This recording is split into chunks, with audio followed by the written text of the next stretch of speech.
What's going on, YouTube? I have a game to fix today. It is Pokemon Yellow. As you can tell, it's pretty used, pretty dirty. Even the screw down here looks pretty rusted. And today, we're gonna try and fix it. So to test if this is working or not, let's throw this in and see what we get. You'll see the Nintendo logo shows up here, but from there, nothing. Nothing happens. And I will try it in the Game Boy Advance as well.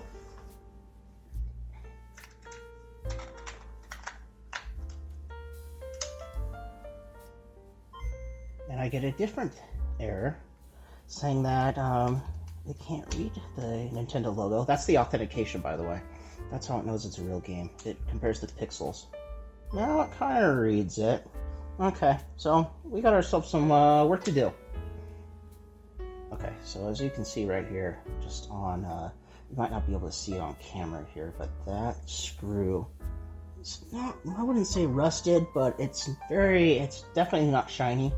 So this game's been played a lot. So let's get it open. Okay, pop this puppy off here. There we go.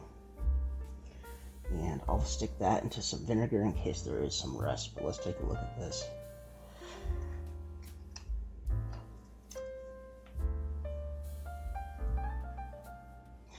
Okay, not bad. Let me zoom in. Let me get you some close-up shots here.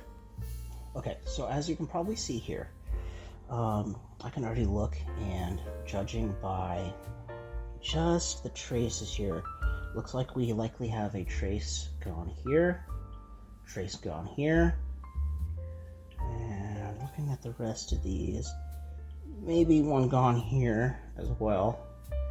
And then these look a little bit rubbed too, so I'm gonna have to go through and test each one. So let's do that. All right, I'll go through each pin one by one and I'll start testing.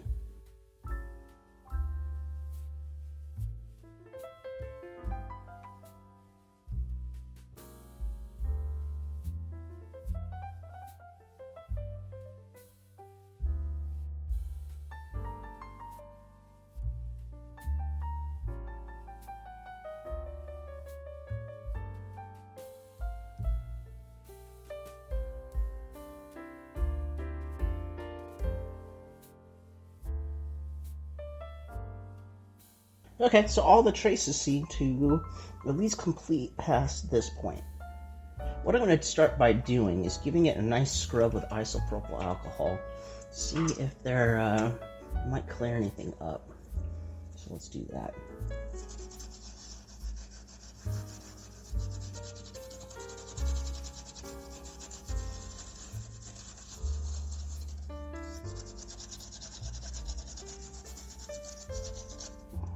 Back of the board's important too.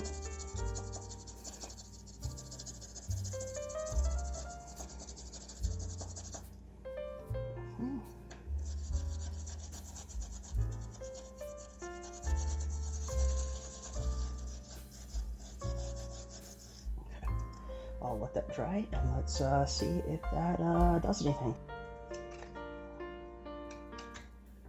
Okay, let's give it a test.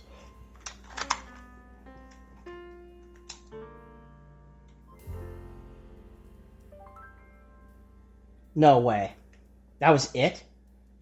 That is all it needed. Well, that's a boring episode. Hey guys, it's Ajwa from the future. I'm not sure why I lost the sound on this bit. I think what happened is that the microphone was covered by my tripod or something. But I didn't get much sound from this at all, so I'm just going to narrate this in post-production and tell you what I did. So at this scene, what I'm doing is I'm cleaning the cartridges. So in this scene here, you'll see shortly, you'll see here that, well, the game was heavily played.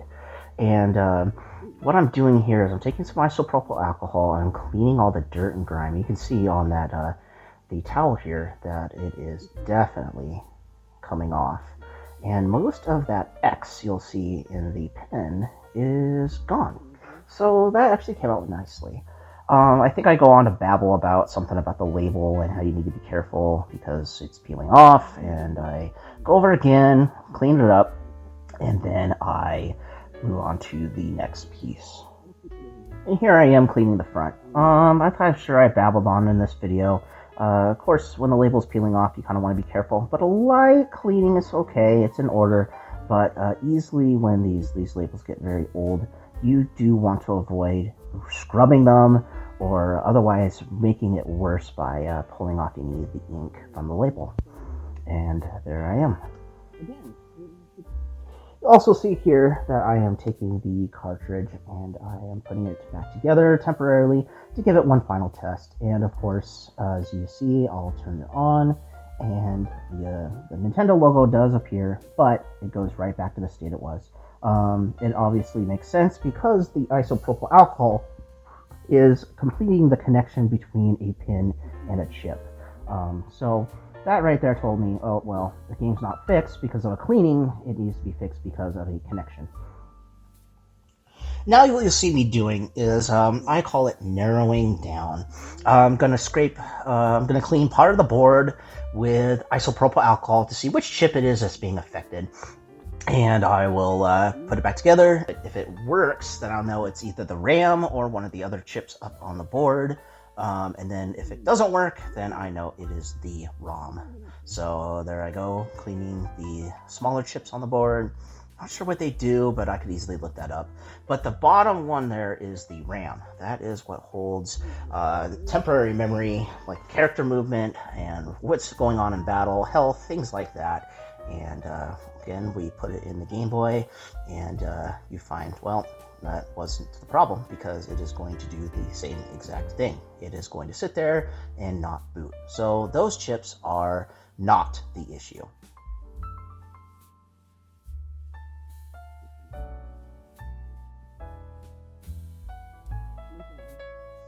So now in this clip, I am cleaning the RAM module to see if that is the problem. Of course, you make sure it's kind of dry, but you don't want to make sure it's totally dry, but you do the same as you did before to replicate the quote-unquote fix. Obviously, I stick the Game Boy back, or the game back into the Game Boy. And you'll see here, no change. So obviously, it comes down to the ROM. But, to prove that, I take the case off again, and I scrub the ROM chip with the isopropyl alcohol. I stick the game back in the Game Boy, and I wait, and boom. Now the game is working again. So now we know where our problem is. It is a connection between one of the pins and the ROM chip. So I lost sound in this clip too, so I get to narrate that as well. So what I'm going to be doing is taking the soldering iron, going over each of the legs very lightly,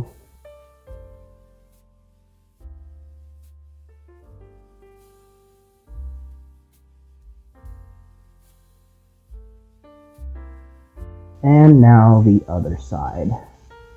So to see, I just go over it just lightly enough to make sure that there's a nice shiny blob of solder on each of the legs, and I missed that last one, so